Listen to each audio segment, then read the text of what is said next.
अस्सलाम अलैकुम, मैं हूं आसिमा जहांगीर और आप देख रहे हैं बेबाक, जहां हम बयानियां नहीं हकीकत सुनाते हैं।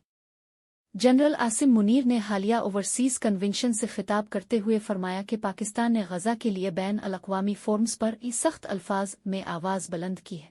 The Muslims of the Gaza also. Every kind of support that has been extended, and it is Pakistan, in the strongest possible words have been used by Pakistan for the Muslims of the Gaza and Palestine.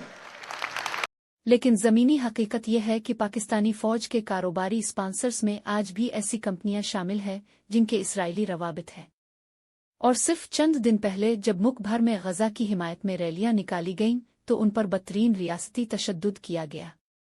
इसी खिताब में general Sahib ने कहा कि Balochistan liberation army ब्ले की अगली 10 नस्लें भी बलूचिस्तान को पाकिस्तान से जुदा नहीं कर सकती। तुम 1500 बंदे कहोगे कि जी हम इसको ले जाएंगे, तुम्हारी अगली 10 नस्लें भी नहीं लेके जा सकती। लेकिन वो ये बताने से कासिर रहे कि ज़मीनी हकायक किया है।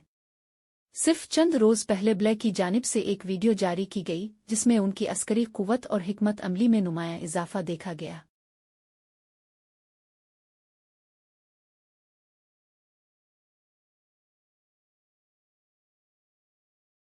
आज़ाद सहाफ़ती ज़राए इस बात की तस्दीक कर चुके हैं कि बलूचिस्तान का बेशतर हिस्सा अब ब्ले जैसी तंजीमों के मुकम्मल कंट्रोल में है, जहां रियासत की रट महज एक दावा रह गई है। जनरल आसिम मुनीर ने यह भी फरमाया कि पाकिस्तान अब एक हॉट स्टेट बन चुका है।